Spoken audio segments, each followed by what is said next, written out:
नमस्ते दीदी भैया, देखिए हमारे यूट्यूब चैनल पर जा रहा है जितिया का सुगंधित पसंद आए तो लाइक शेयर करना, घंटे ना भूले, घंटे जरूर फूलो जो देखिए और आगे बढ़िए, शेयर जरूर करें, फुल सपोर्ट करिए हमारे प्यारे भाई बहनों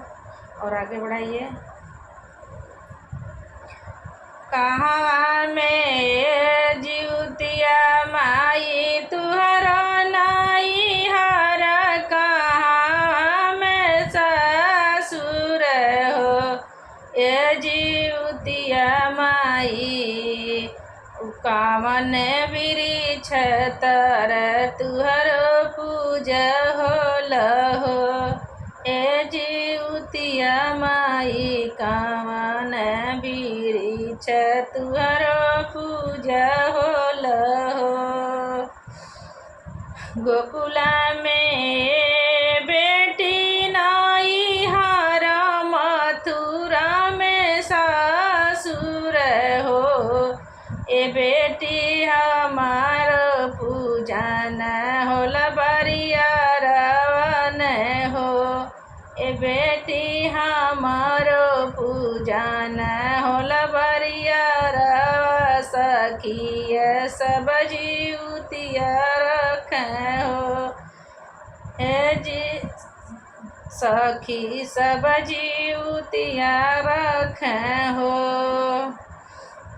सबके दिहलु छठी माई दुई लालन के हुए के चारि लालन हो के हुए के चारि लालन हो ए जितिया माई, हमके तू बनावालू बजनिया गोतिनिया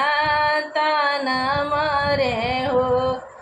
ए जितिया माई, हमके तू बनावालू बजनिया गोतिनिया सब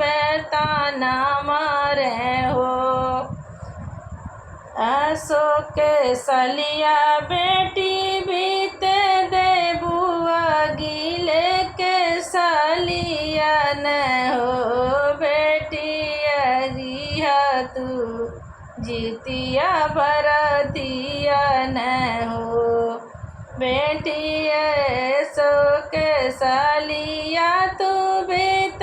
देबुआ गिले सलिया आवे देबू हो ए बेटी करिह तू जितिया बरतिया त गंगा स्नान करिह हो ए बेटी पूजे जइया तू बरियारवा त जोड़ावा लालन देबो ए बेटी पूजे जइया तू बरियारवा त जोड़ावा लालन देबो